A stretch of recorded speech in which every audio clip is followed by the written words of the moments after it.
Hey guys, tonight we begin with something a little less philosophical, but no less fascinating: the food served in Wild West saloons.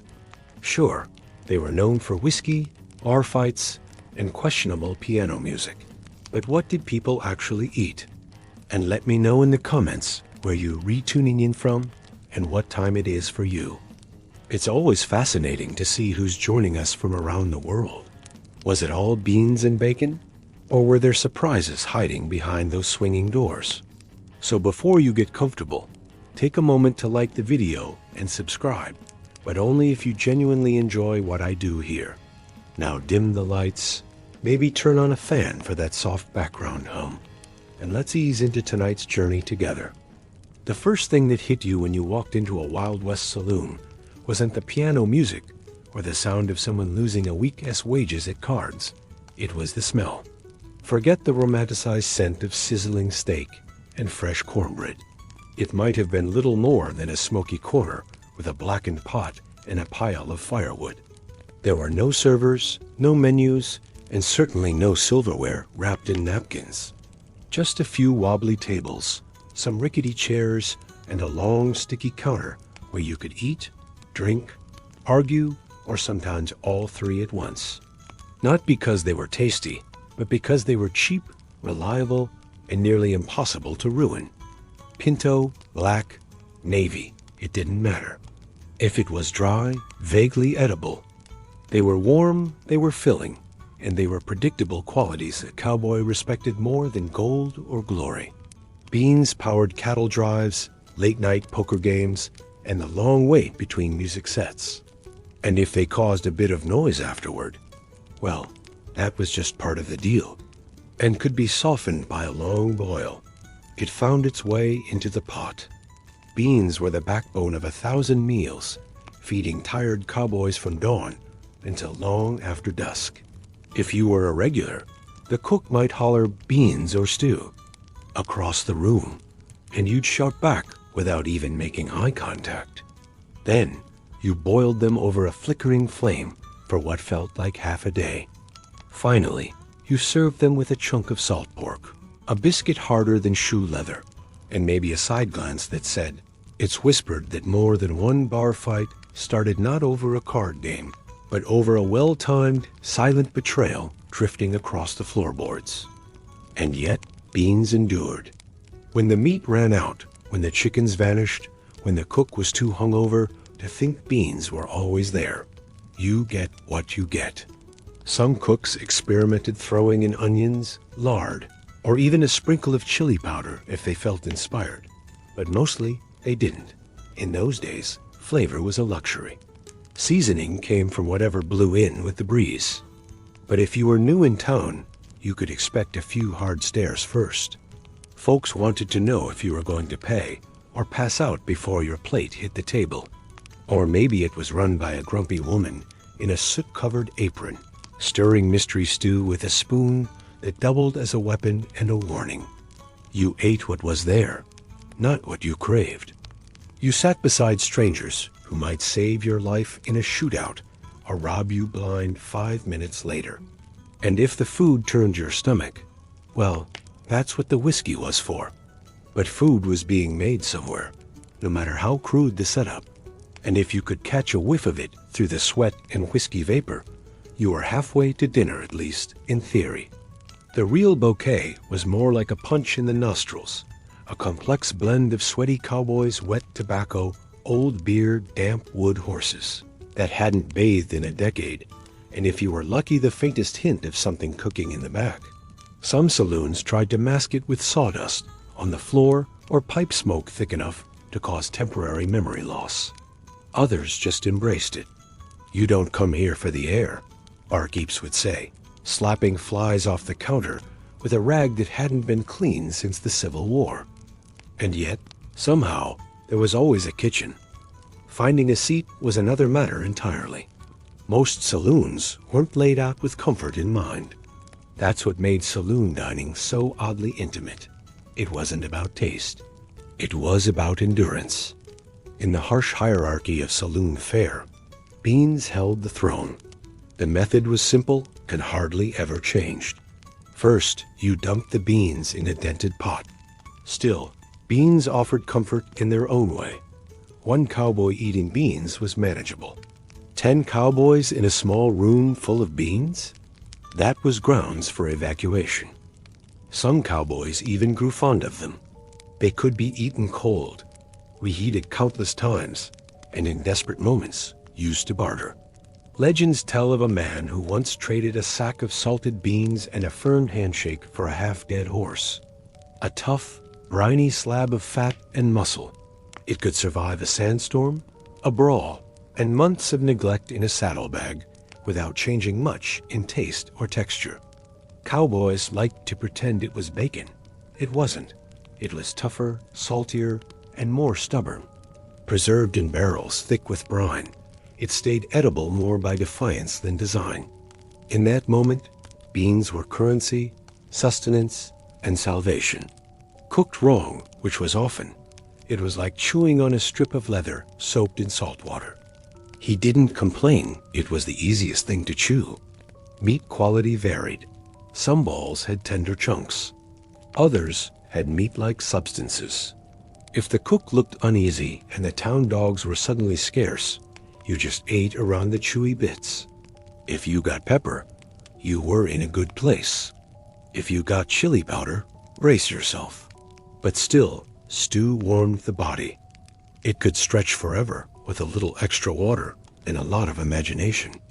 It fed men day after day until it developed a character all its own. Dry, rock-hard, and nearly flavorless, it was designed to last years.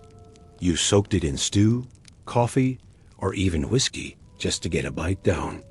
But it filled a gap and lined your stomach in a place where options were few. Still, it was beloved. It fried easily. It lasted forever, and it made even the plainest pot of beans feel a little more alive. Carrots became ghosts. Onions vanished. Potatoes hung on a little longer, but eventually gave in. Usually in two forms: fluffy, flaky biscuits, or the dreaded hardtack. Biscuits, when made right, were golden pillows of buttery warmth. When made wrong, they were dense enough to dent a helmet. Still, they were loved. Some cooks became legends just for mastering the art of a good biscuit. What you got was a thick, steaming gray-brown mix that smelled oddly comforting and filled your stomach like warm cement. You ate it because it was there, because it was hot, and because everything else tasted worse. Asking what was in it was frowned upon. Better to enjoy your bowl and let the mystery be part of the charm. If beans were the soul of saloon fare, salt pork was its greasy heart. In that dusty, smoke-filled world, food wasn't just nourishment. It was a daily gamble, a brief moment of comfort, and a reminder that no matter how rough the trail, there was always a pot simmering somewhere, just waiting to be shared. Always simmering, never questioned. Every saloon had a version of it, bubbling away in some old pot. It was the great equalizer, where yesterday's leftovers became today's main course. The base, water, hope, and maybe some root vegetables. Then you'd throw in any meat. Beef, squirrel, rabbit, even snake. If it wasn't trying to bite back, it went in. Cooked just right, salt pork had a smoky crisp and sizzling crunch that offered brief happiness, like the warmth of a campfire before the chill set back in. No part of it went to waste. The fat was prized for frying biscuits or potatoes. The rind, tossed into stew, fed to the dog, or handed to unlucky newcomers who didn't know better. One bite and they'd be chewing for hours, learning the hard way why you always ask the barkeep twice before trusting what's on the plate.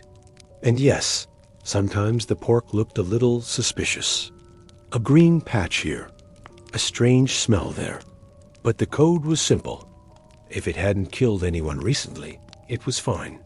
Salt pork could be diced, slapped onto biscuits, or gnawed on during long rides across the plains. It was survival food. No frills, no fuss. Just enough substance to keep you moving, and enough grease to make everything else go down easier. Then there was stew, the eternal mystery. One traveler claimed he once found a bootstring in his bowl. Vegetables were boiled until they gave up. Spices? A dream. Most flavor came from the cook's hands or the smoke in the air. You didn't eat stew because it was gourmet. And while steak was rare and costly, bread of some kind was almost always available. Hardtack, on the other hand, was bread's long-dead ancestor. Every dish told a story, not of luxury or flavor, but of grit, survival, and the need to eat anything before the long ride ahead. Served alongside beans or stew, biscuits were often used to mop up whatever broth hadn't already scalded your tongue. They were usually made in cast iron pans, baked over open flames, and accompanied by a suspicious chunk of butter or, on a luxurious day, a splash of molasses. And then there was hardtack, an unyielding slab of flour and water, baked until it could survive anything short of the apocalypse. Originally created for soldiers and sailors, it wandered westward for one simple reason: it didn't spoil. It also barely qualified as food. Eating hardtack required forethought. First, you'd inspect it for weevils, because those weren't a deal breaker, just an added texture. Then, you'd soak it in whatever liquid you had: stew, coffee, even whiskey, until it softened enough to be considered chewable. This softening might take 10 minutes or 2 presidential terms. Even then, biting into it felt like challenging fate. Cowboys didn't simply eat hardtack. They entered a duel with it.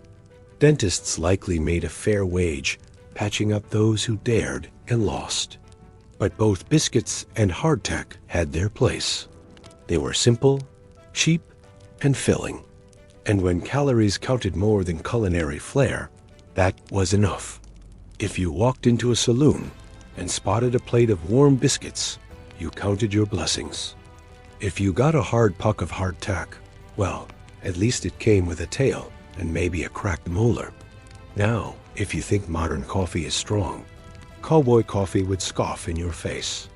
This was no cappuccino. It didn't come with latte art or origin notes. It came with heat, grit, and the resolve to keep moving. It was brewed without elegance. Coarse grounds dumped into a kettle, boiled hard until the water turned black and moody. The standard recipe was water, hopefully not scooped downstream from livestock, fistful of coffee grounds measured by instinct and aggression, and a long, violent boil. No straining, no hesitation. You just poured it and braced yourself. What you got was a drink thick enough to be chewed, bitter enough to reset your taste buds, and dark enough to question your life choices. The last sip was often more sediment than liquid, a final gritty offering of caffeine and courage. But cowboys adored it. It warmed cold hands, shook off sleep, masked hangovers, and helped chase down stubborn stew. It was more than a beverage. It was resilience in a tin cup. Saloons that served it often did so scalding and old, brewed since sunrise and strong enough to peel paint off the walls. One cowboy likened it to getting kicked by a mule. Still, people missed it when it was gone. Sometimes they reused the same grounds to stretch the batch, brewing disappointment and memory in equal measure. But in the West, you didn't drink coffee for pleasure. You drank it to stay awake, to stay alive. Meat, too, had its own chapter in saloon cuisine. It wasn't just sustenance. It was status, fortune, and a gamble. If you could afford it, you might order a steak. But what landed on your plate was determined by fortune and the cook's mood. Steak was supposed to be luxury, but often it was a leathery slab, scorched in lard until it gave up, served without even a sprinkle of garnish. Asking for it medium rare was a joke one met with silence or laughter. When fresh beef was absent, which was most days, saloons got inventive. Dried jerky, salted buffalo, or the occasional slice of venison or wild boar, if someone had gotten lucky out on a hunt. And by lucky, we mean able to shoot it and drag it back before the buzzards arrived. In mining towns or remote settlements, the meat options became even more creative. Squirrel stew, rattlesnake roast, jackrabbit done with a pinch of seasoning. If it had legs and didn't belong to a patron's horse, it might end up on your plate. Sometimes the meat was anonymous. That was your cue to chew slowly and ask no questions. If it felt odd or looked too familiar, you sipped your whiskey and moved on. Some meats had aged past recognition. Cooks trimmed off the questionable bits, buried the rest in gravy, and called it well-aged. If it twitched when poked, you were allowed one raised eyebrow, no more. But every so often, when fortune and sobriety aligned, you'd receive something special. A sizzling steak, a fried egg perched on top, maybe a biscuit beside it. A plate that reminded you why people endured 6-day rides and shootouts. But more often, you ate what was there and hoped it didn't bite back. Dessert, if you could call it that, wasn't an expectation, it was a surprise. A flicker of comfort in a place built on hardship. But one sweet constant did exist: cornbread. Made from cornmeal, lard, milk, or water, and maybe a touch of baking powder, it was the Swiss Army knife of frontier baking. It could be fried, baked, or spooned into bubbling stew. On its own, it was dry and crumbly, slightly sweet if the cook was feeling generous, and nearly always served past its prime wedges, left to sit near the heat all day, hardening like an old cowboy's resolve. But then came the magic: molasses. Sticky, dark, sweet molasses. Poured over stale cornbread, it transformed the dry into the decadent. It was cowboy frosting, gambler's comfort, a drizzle of joy on an otherwise dusty day. Molasses kept well, added sweetness, and masked the rough edges of any meal. If a saloon had it, you were blessed. If they warmed it first, you were royalty. Some cooks went further, pouring it over skillet-fried cornbread with a pinch of spice or salt. It wasn't cake, but it was close enough to feel indulgent after weeks of jerky and beans. Cornbread with molasses became the go-to dessert, humble, hearty, and just sweet enough to soften the edges of a long, rugged life. No frosting, no cream, just molasses, grain, and the hope of something good after a hard day. And in a land of dust storms and six-shooters, that was more than enough. If you were lucky enough to stumble into a saloon before noon, preferably sober and not bleeding, you might have been offered eggs and chicken, and if so, you were in the presence of a miracle. Or a trap. Let's begin with eggs. Fresh eggs in the Wild West were rare, a fragile treasure. Chickens weren't coddled. They wandered off, got stolen, eaten, or simply vanished. If a saloon had eggs, they either had a private coop, a neighbor with hens, or a shady supplier from the next town over. What kind of eggs? Hopefully chicken, possibly duck, maybe something else entirely. You didn't ask. You simply accepted. The preparation varied wildly. Some scrambled beyond recognition to hide their age. Others fried until the yolks turned stiff and rubbery. If it jiggled too much on the plate, that was a sign from the universe to order whiskey instead. Chicken, when on offer, wasn't the golden, crispy indulgence you might dream of. It was often a lean, angry bird fried in lard, tough and bony, and full of fight even after it had been cooked. But if it was hot, if it was cooked through, if you could get even a few good bites, then that was a small frontier victory. Because in the end, food in the Wild West wasn't about pleasure. It was about persistence. It didn't have to be perfect.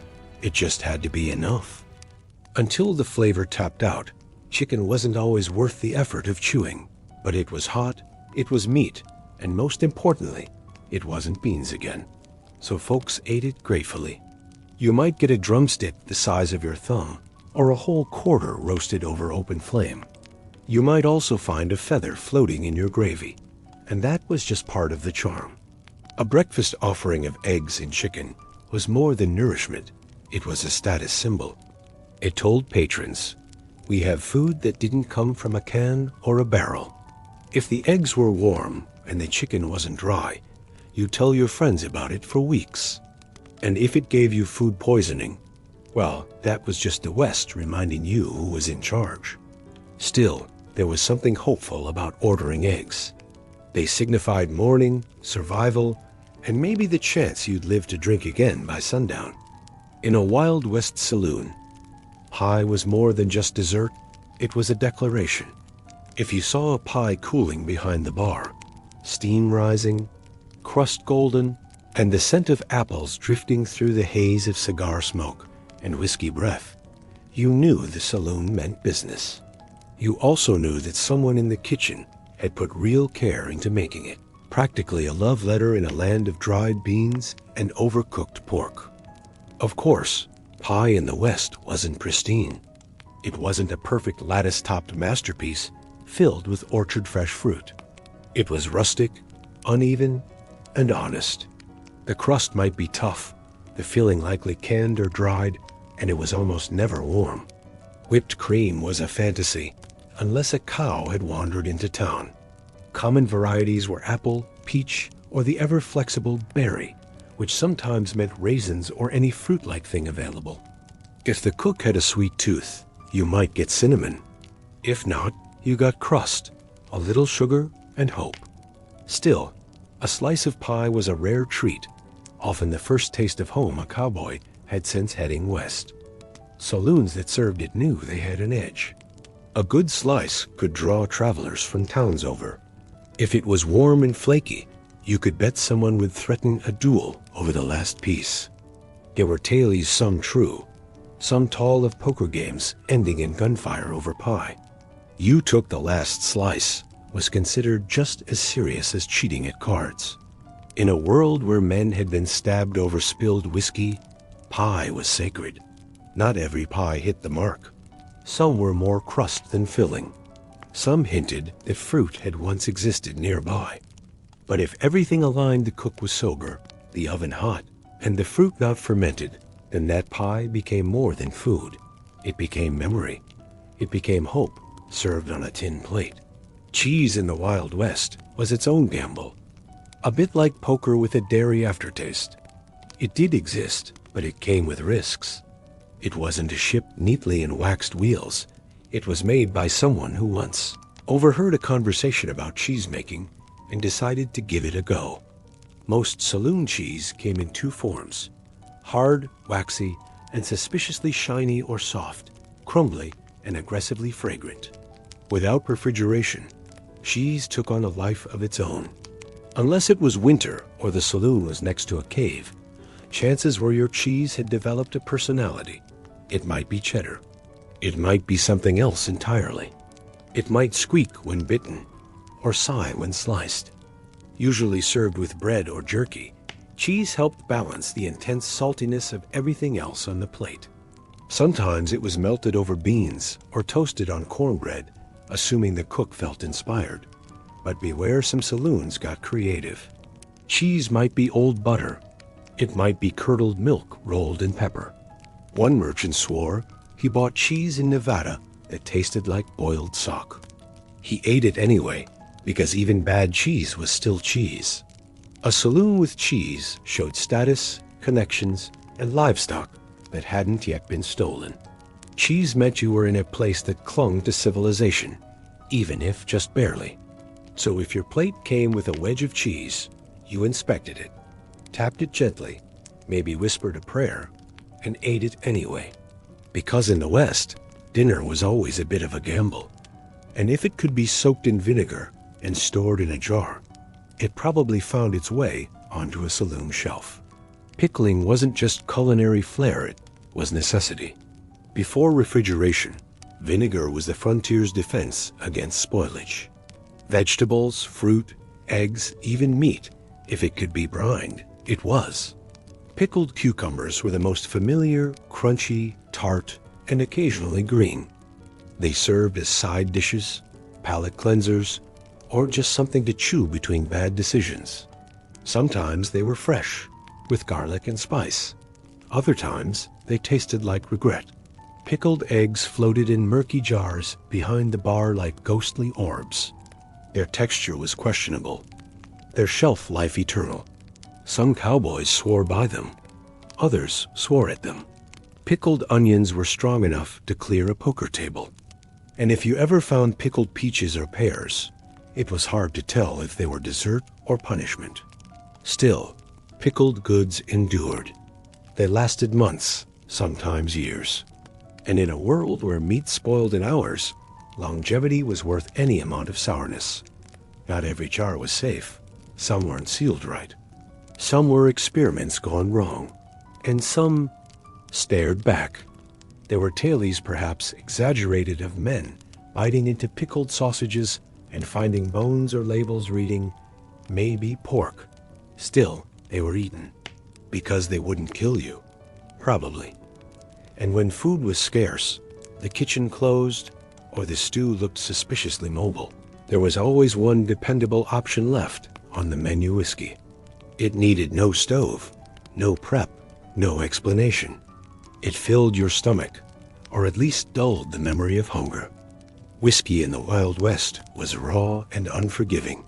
It wasn't aged or refined. It was often brewed in barns or bathtubs, made from whatever was on hand corn, rye, or hope. It burned going down and stripped paint when spilled.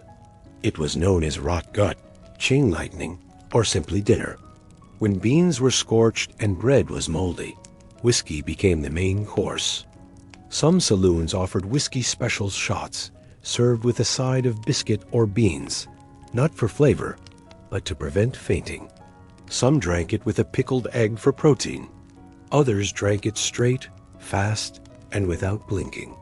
It was fuel, anesthesia, and confession all in one. And it bonded strangers as fast as it started fights. The stronger the whiskey, the more loyal the customer. Some batches were so harsh, they doubled as paint thinner. Additives included everything from tobacco juice to cayenne. Still, no one complained, because whiskey was the only honest thing on the menu. It never lied about what it was. And on nights when your supper came in a glass, no fork required, you raised it high and called it good enough. Behind every saloon menu was a shadowy figure, gruff, soot-covered, rarely sober, and more powerful than the sheriff, bartender, and preacher combined, the cook. Their food could save your life or haunt your dreams. There was no middle ground. You'd never see them smile, but you'd remember their cooking for days, either in gratitude or gastrointestinal trauma. Saloon cooks weren't trained chefs. They were usually ex-miners, ex-cons, or ex-somethings who knew how to build a fire and weren't afraid of questionable meat. Let's be honest, modern taste buds might not survive the experience. Let's rewind to a time when cities didn't exist, when gods hadn't yet been given names, and humans lived close to the bone in both spirit and skin. In Polynesian cultures, tattoos weren't optional or decorative. They were sacred. In fact, the word tattoo itself comes from the Tahitian word tatau, meaning to strike. And that's exactly how it began. With bone tools dipped in soot, rhythmically tapped into the skin with a stick, each strike echoing centuries of tradition. In places like Samoa, Tonga, and especially among the Maori of New Zealand, tattoos weren't just art. They were identity.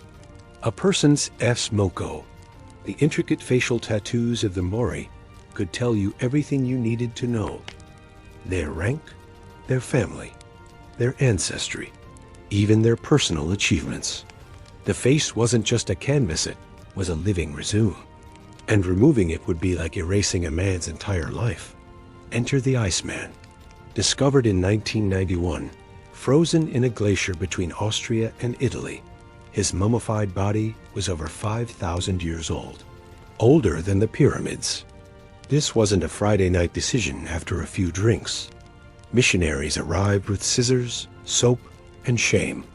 They saw the tattoos as primitive, pagan, and unchristian. In some areas, traditional tattooing was outlawed, forcing it underground like a sacred language spoken only in whispers. Still, the ink endured. Today, many Polynesians are reclaiming their tattoo heritage with pride. The ancient tools have returned. The designs have resurfaced. And across the Pacific, You can hear the sound of Tada once again, not just as an art form. It was a spiritual transformation. The process was excruciating. No anesthetics. No numbing creams. Just raw courage and a communal belief in the deeper purpose of the pain. Women, too, were tattooed often on the lips, chin, or thighs. Symbols of beauty, maturity, and mana, the sacred power believed to flow through all living things. A woman without tattoos could be considered incomplete. A canvas left blank in a world full of stories. Older than Stonehenge. And yet, across his leathery skin, researchers found something incredibly modern. Tattoos. 61 of them, to be precise. They weren't ornamental spirals or stylized animals. They were dark carbon marks. Dots and lines running down his spine, behind his knees, and around his ankles. Here is where it gets wild. The locations of C's tattoos matched known acupuncture points. Was this a primitive form of pain management? An ancient healing technique? Or something more spiritual, a rite of endurance carved directly into the flesh? We'll never know for certain. But one thing is clear even in the Stone Age. Humans were already marking their bodies with purpose. And C wasn't alone. The beans were basic, the meat was a gamble, and the stew was more mystery than meal. These weren't decorative butterflies or names of lost lovers, but symbolic patterns often placed around the abdomen, thighs, and chest. Some scholars believe these tattoos were intended to offer protection during childbirth, to channel fertility, or to ward off evil spirits. Like spiritual armor drawn right onto the body. Even in Nubia, south of Egypt, archaeologists unearthed mummies with animal figures tattooed on their limbs. Bulls, crocodiles, symbols of power and survival. Across these early societies, tattoos weren't acts of rebellion. They were acts of reverence, resilience, and ritual. They carried meaning not in ink alone, but in pain, permanence, and belief. So next time you see someone's sleeve of ink at the gym or on the subway, remember, they're carrying on a tradition that started not in a studio, but in the ice and the sand, and in the sacred silence of forgotten millennia. You'd need strong teeth, a stronger stomach, and the kind of appetite that comes from riding 40 miles on a sunburned horse with nothing but dust in your lungs. But here's the thing. For the cowboys, miners, gamblers, and misfits of the American frontier, saloon food wasn't about gourmet flavor or Instagram-worthy plating. It was about fuel, calories, heat, a warm plate between gunfights, train robberies, or another night sleeping in a barn next to a mule named Regret. It was about survival. You didn't ask where the meat came from. You didn't complain if the biscuit crumbled like chalk.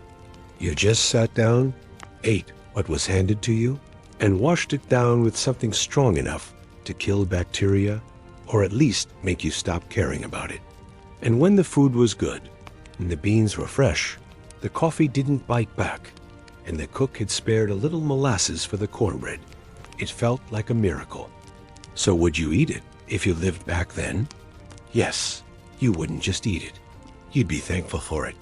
You'd scrape the bowl, wipe the plate with your crust of bread, and order seconds with coins that still smelled like dynamite and horse sweat. You'd laugh with strangers, curse the cook, toast with whiskey, and maybe, just maybe end the night with a slice of pie and a story worth telling. Because saloon food wasn't glamorous. It was gritty, greasy, and real. And in a world where the West was still wild, that was enough. Their kitchen was a fire pit, a dented stove, and a single cast iron pan that hadn't been washed since the gold rush. And yet, somehow, they fed entire saloons. On a good day, they'd whip up a pot of chili that could bring a man to tears in a good way. The biscuits would be warm, the beans cooked through, and the cornbread just sweet enough to remind you of home. But on a bad day, the beans were scorched, the meat was gray, and the stew had an unsettling layer of oil that moved when the pot was still.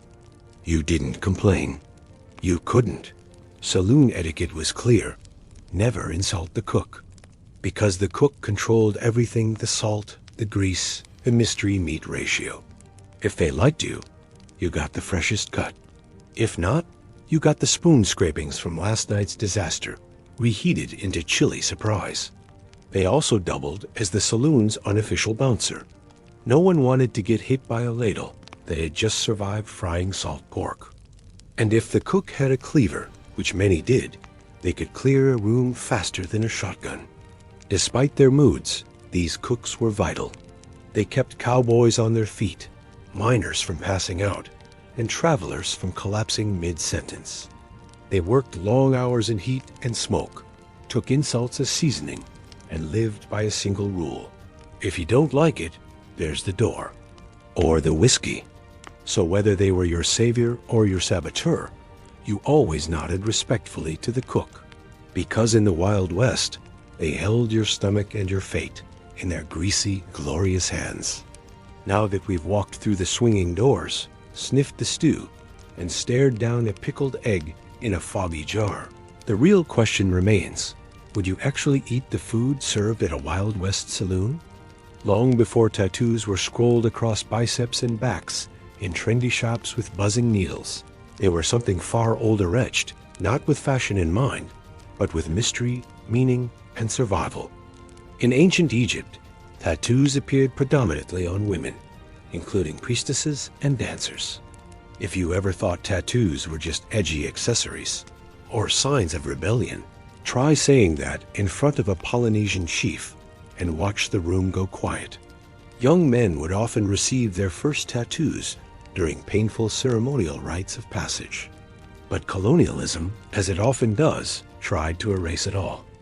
But as an act of cultural survival, these weren't just marks on the skin. They were, and still are, declarations of spirit, blood, and belonging.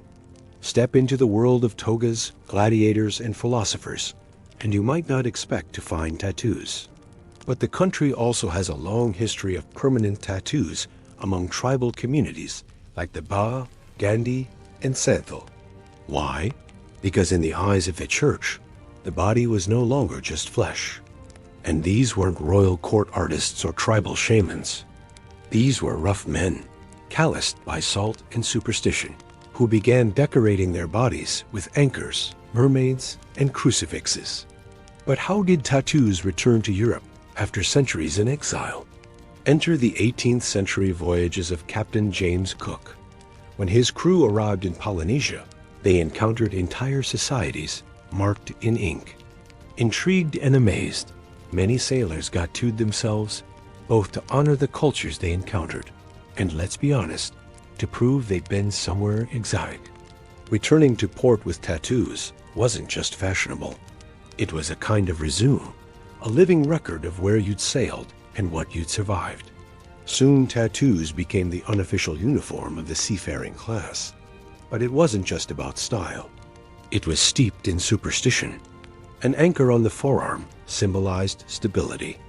A pig and a rooster, often tattooed on the feet, were believed to prevent drowning, since those animals were kept in wooden crates that floated during shipwrecks.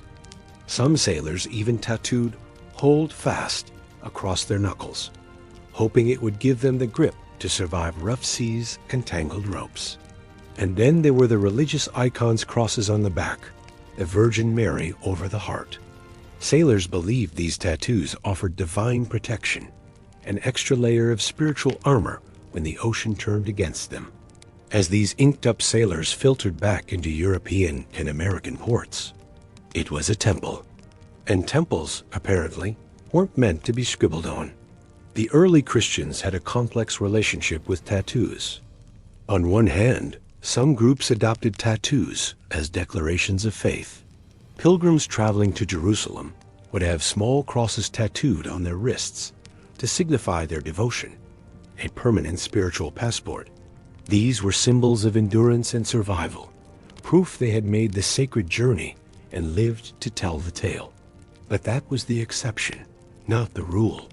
By the early Middle Ages, the dominant message coming from religious authorities was clear. Marking the body was a pagan practice, and pagan meant sinful. The Bible, specifically Leviticus 19:28 was often cited. You shall not make any cuttings in your flesh for the dead, nor tattoo any marks upon you. I am the Lord. That single line was enough to bury an entire art form.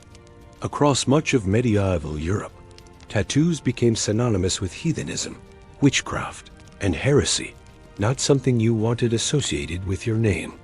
During the Inquisition, in monasteries and Christian kingdoms, tattooing virtually disappeared, reduced to whispers and superstition. But even in this era of suppression, the ink never truly dried. In the far reaches of the Byzantine Empire, some Christian sects still practiced religious tattooing small crosses etched onto hands and arms, often to protect against Islamic enslavement. In Ethiopia, Coptic Christians maintained tattoo traditions as well, marking young believers with sacred symbols as part of spiritual rituals. And among Crusaders, the knights who marched to the Holy Land, tattoos made a quiet return. Some etched small crosses on their bodies, not just as spiritual protection, but so that if they died in battle, they could be buried as Christians, their faith visible even in death. So while the medieval West tried to erase the art of tattooing, it never quite succeeded.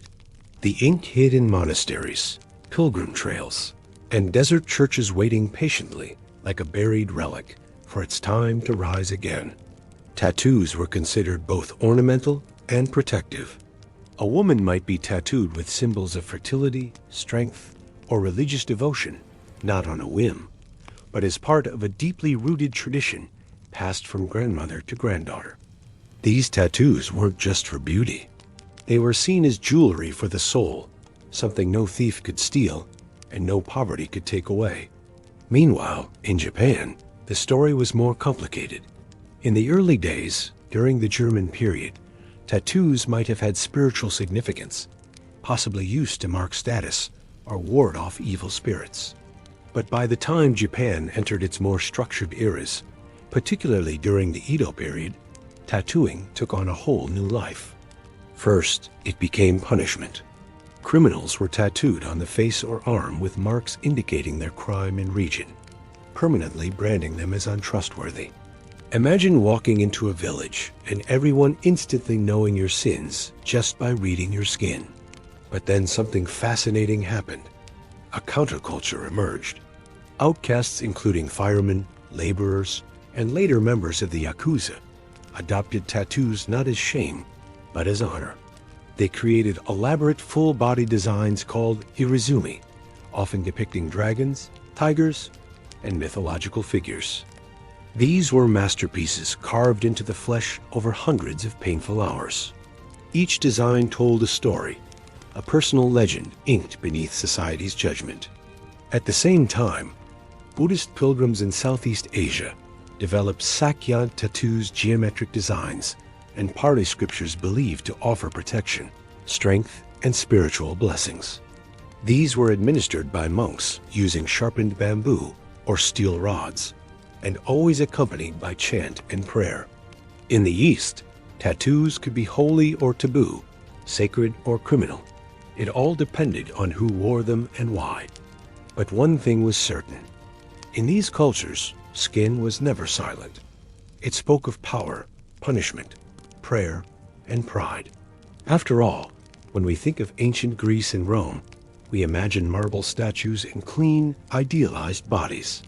But peel back the myth, and you'll find ink lurking in the shadows.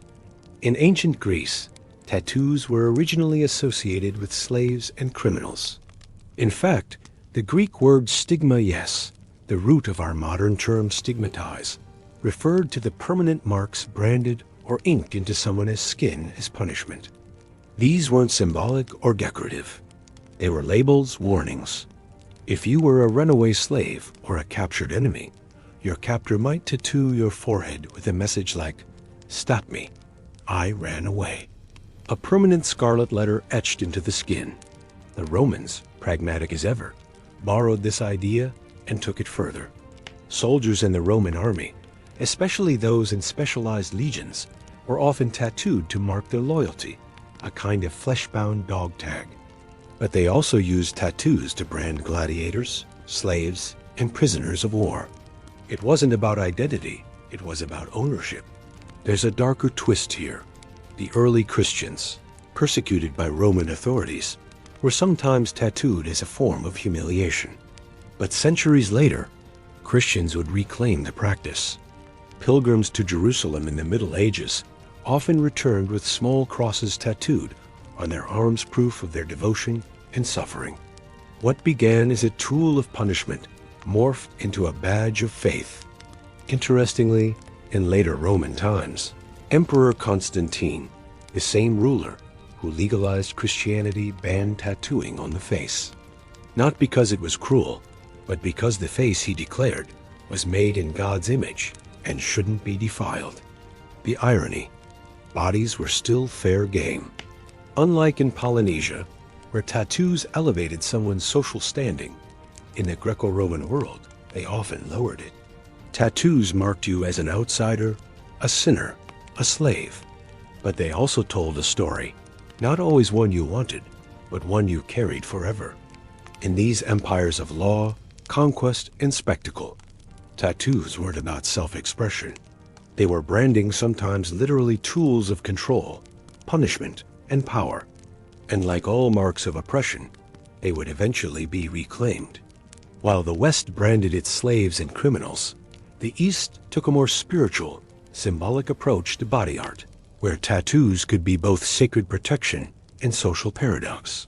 Let's begin in India, though. India is more famous for Mendi, the temporary henna art applied during weddings and festivals.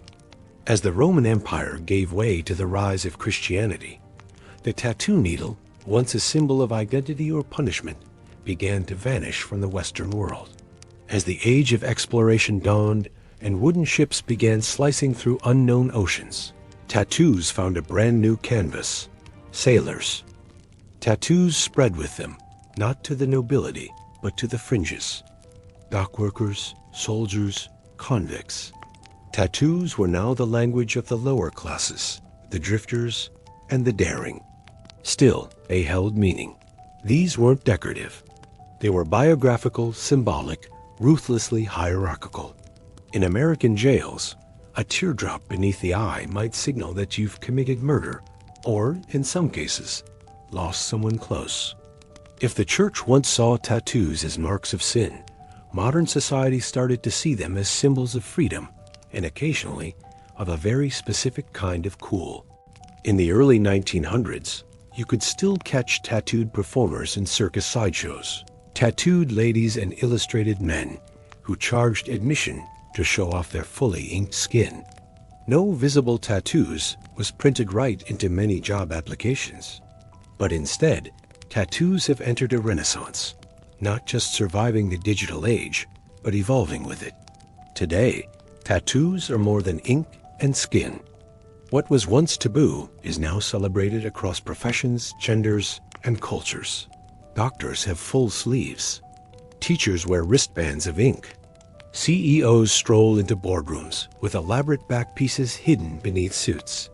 Born to the raw, open steppe, the land she came from was not gilded in marble or echoing with philosophy. It was brutal, free, and endlessly vast.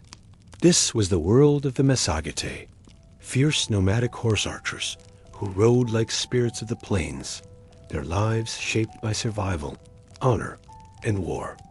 We know little of Tamias's childhood, but we can imagine the rhythm of it. She would have learned to ride before she could run, to shoot before she could speak in full sentences. Among the Massagetæ, girls were not caged in tents or veiled by silence. They trained beside the boys, rode with the warriors, and grew up with iron in their blood.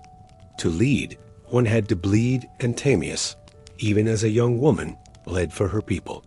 Her tribe worshipped the sun and sky, lived off their herds, and buried their dead with weapons ready for battle in the afterlife. They had no cities, no golden temples, but they had pride. And when enemies approached, they met them not with prayers, but with arrows.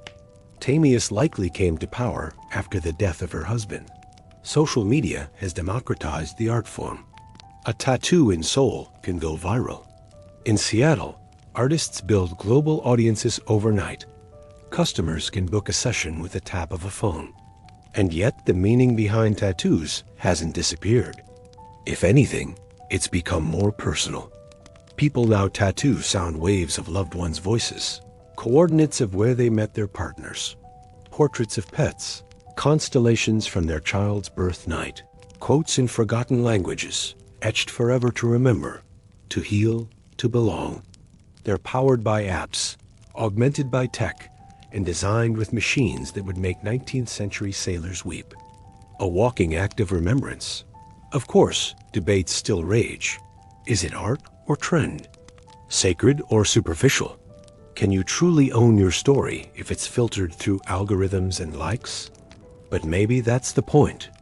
Tattoos have always lived in that gray area between pain and beauty, permanence and transformation. They are both primal and futuristic, a whisper from the past and a declaration for tomorrow.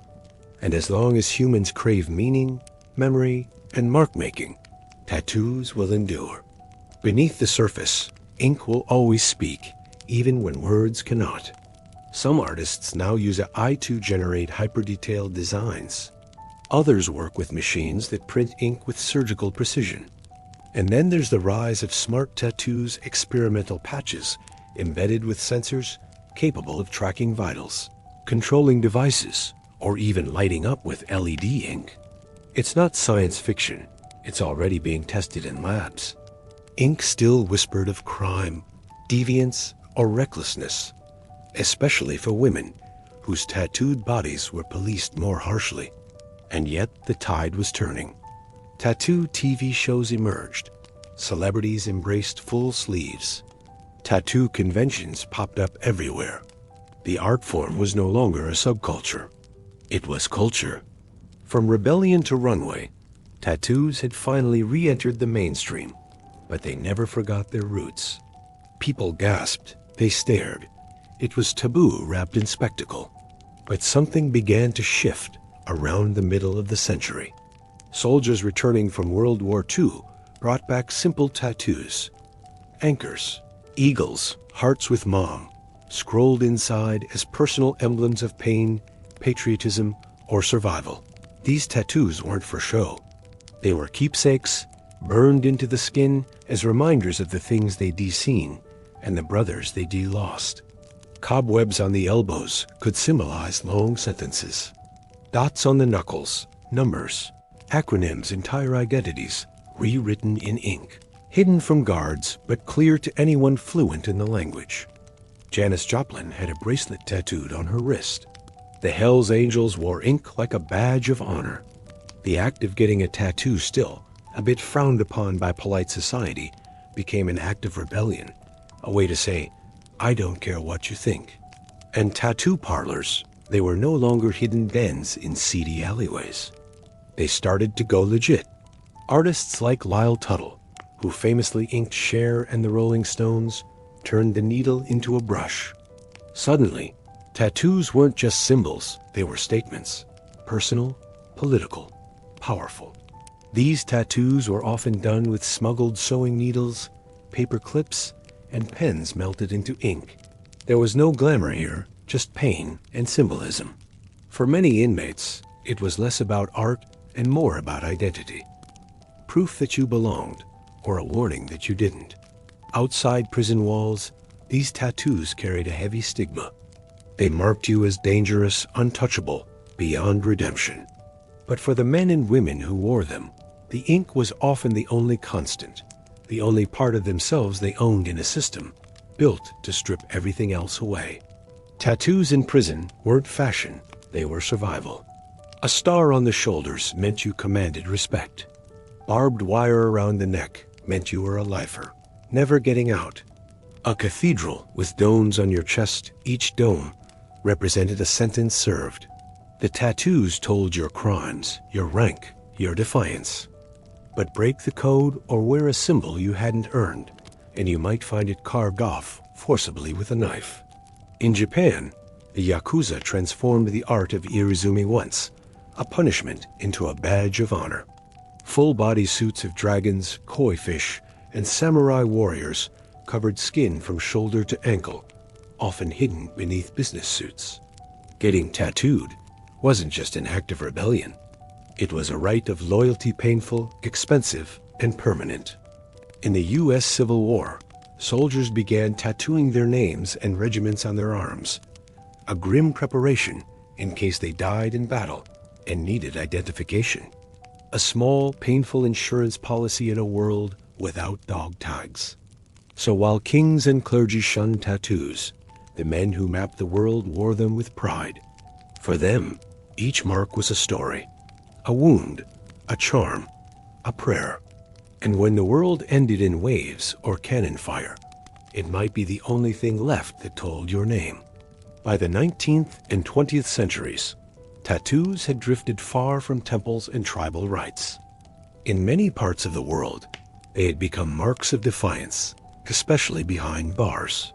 Prisons gave tattoos a new language, a gritty, coded one spoken in needles, razors, and improvised ink. Let's start in Russia. Under the iron shadow of the Soviet Union, a secret society of tattoos flourished inside the gulags. In the West, prison tattoos carried their own meanings. By the time the 20th century hit full stride, tattoos had gone from sacred symbols and outlaw code to mainstream rebellion. Then came the counterculture. In the 1960s and 70s, tattoos began breaking out of their blue-collar roots and onto the bodies of rock stars, bikers, and beat poets. But the stigma didn't vanish overnight. Even into the 1990s and early 2000s, having visible tattoos could keep you from getting hired. In a world where everything from our voices to our memories lives in the cloud, you'd think something as analog as a tattoo might be left behind. But even without the tech, tattoos are booming. Cultural tattooing is resurgent too. Indigenous communities from the Arctic to the Andes are reviving ancestral designs, reclaiming identity through skin. What was once suppressed is now proudly worn. Before empires clashed and blood soaked the sand, before kings trembled at her name, Tamias was simply a daughter of the wind. Here is your compiled and soothing version of the script. The first and last paragraphs remain completely unchanged, as requested. The rest is gently extended where appropriate to maintain the calm, sleepy tone, while keeping the narrative flow natural and immersive, and allowed the wind to carry her legend forward in the centuries that followed. Historians, poets, and chroniclers would try to fill in the blanks, turning her into a symbol as much as a woman to the Persians. Her name was a bitter reminder to the Greeks. She was a paradox. A barbarian who displayed more nobility than many kings, and to the peoples of Central Asia, Tamias became folklore, a ghostly queen who rides through the steppe fierce and unbending with a sword that remembers to his Greek readers. Tamias was more than a fierce queen. She was a mirror turned toward Persia, a caution carved from fire. Cyrus the Great, who had marched over half the known world, was brought low not by kings or cities, but by a mother one whose fury knew no bounds. Through his words, she moved beyond history and into the breathless space of legend. There, facts may soften like cloth, but their meaning sharpens like arrowheads.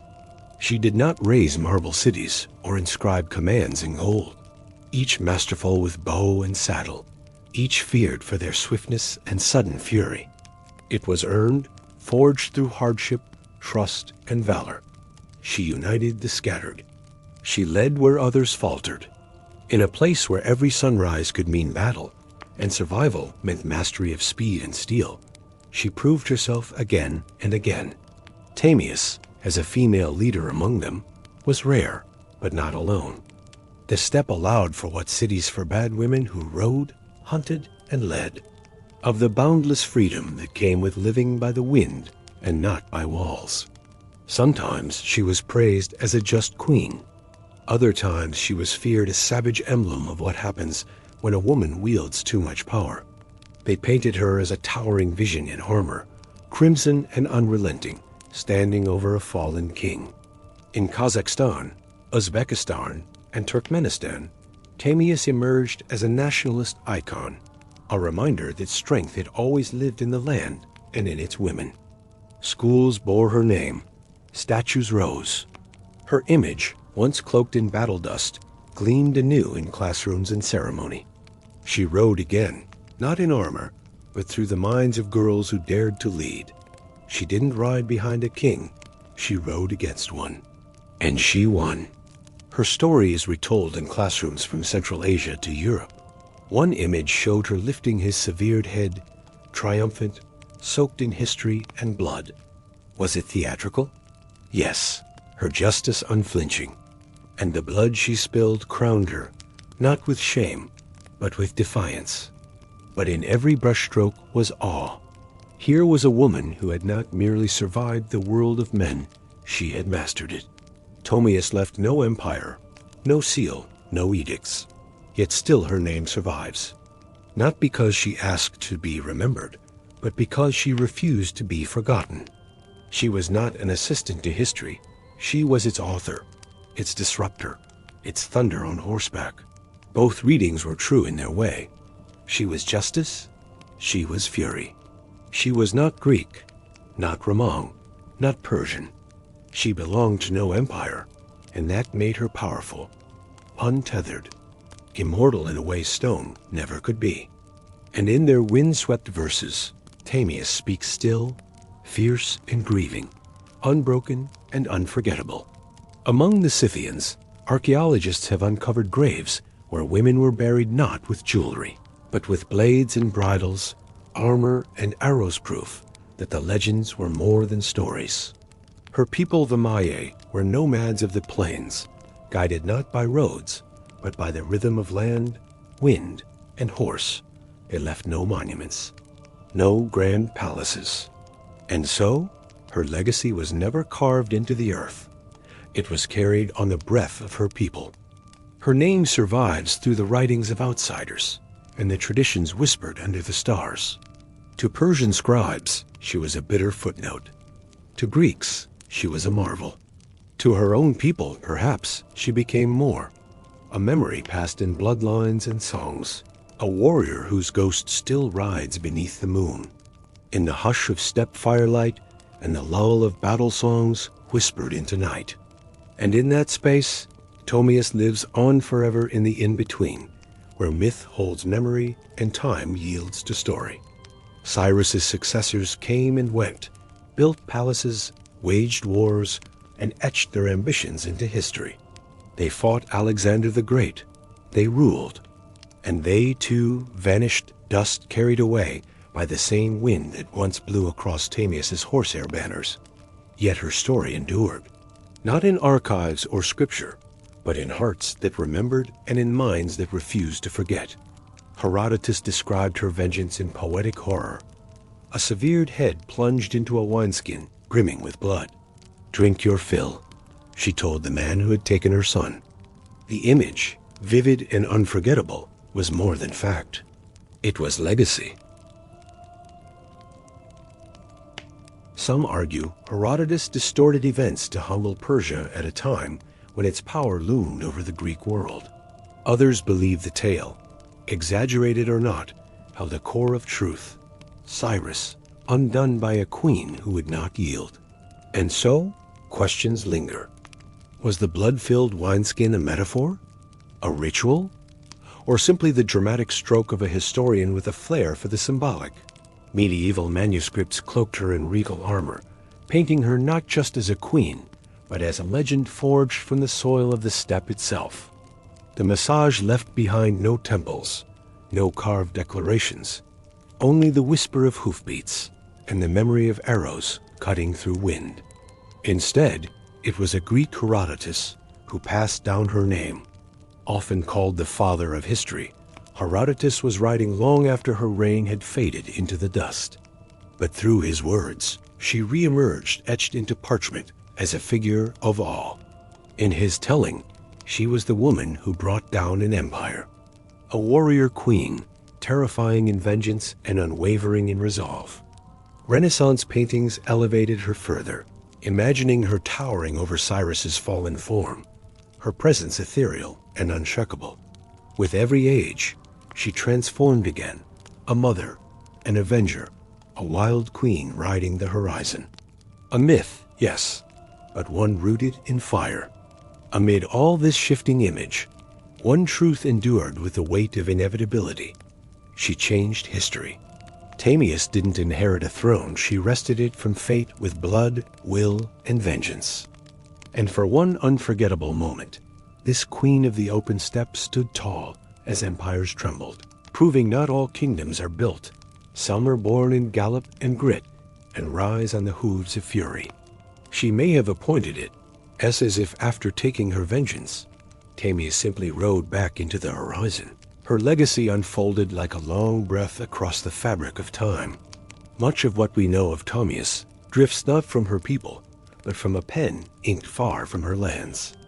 Herodotus, of course, did more than record. He shaped the tale like a sculptor smoothing stone, blending history with lesson. Modern scholars still debate where truth ends and embellishment begins. Even if details blur, Herodotus succeeded in the only way that matters. He ensured that Tamias would not be forgotten. In a world ruled by kings, built by empires, and remembered through stone, Herodotus gave us a queen of wind and fire, a leader who refused to kneel and who left her enemies lifeless in the sand. Though she felled one of the most renowned emperors the ancient world ever knew, Tamias never built an empire of her own. The Maya were not alone. Across the Central Asian plains roamed many tribes' cousins, like the Saka, the Dahai, and the Sayans. Tamias stood at the pinnacle of that world. Her power was not inherited from a divine mandate, nor bestowed by priest or parchment. But with no temples or chronicles left behind, Tamias became something else, a phantom. Empires rise and fall, their legacies etched in stone. But the stories of the steppe, they drift. They gallop. Centuries turned like the slow spin of constellations, and the empires that once loomed over the Masajid faded into the horizon. In Central Asia, her legend grew with time. She was no longer simply a queen. She was a symbol of strength, of defiance. In the Islamic medieval world, her name slipped through the ink of chroniclers, reshaped and renamed, yet still recognizable. By the Renaissance, European artists found her again through Herodotus's ink. Her tale revived. As the modern era approached, her myth took on new dimensions. She remains a paradox, not perfect, not soft, not simple. She was ruthless when she needed to be, gentle only when earned. Her compassion was selective. History has always favored kings and cities, laws and tablets, men who left behind ruins and records. In the end, Tamias did not beg for recognition. She seized it.